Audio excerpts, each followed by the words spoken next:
Okay, so tuone how to create data apps web application kwa kutumia Python programming language na Streamlit.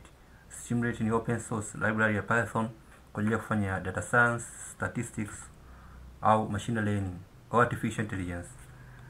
Hii hapa ni model, statistical model inaitwa Logistic Regression, okay?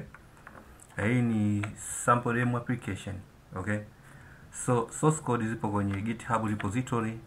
So nikikliki kwenye GitHub repository hapa kuna source code za hii project, okay? So what is the logistic regression? Logistic regression ni statistical model inayotumika ku measure relationship between variables. Ina check relationship and correlation between variables, okay? So source code hizi hapa zipo kwenye GitHub. You can download source code na video tutorial ipo kwenye video description. Now baada ya kudownload source code kwenye logistic regression, now unaweza ka print R². Hizi ni metrics za logistic regression, coefficient of determination and correlation, okay? Also unaweza ku print hizi hapa simple bar graph au stacked bar graph kwa ajili ya kuonyesha trends za data ambazo zipo kwenye Microsoft Excel. This is prediction table, okay?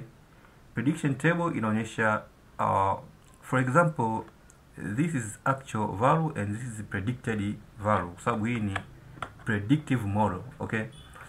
So how to get started?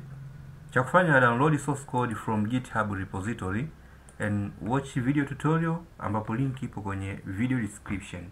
Final, unataka kuona how to create web application kwa kutumia model inaitwa Logistic Regression na library ya Python inaitwa Streamlit.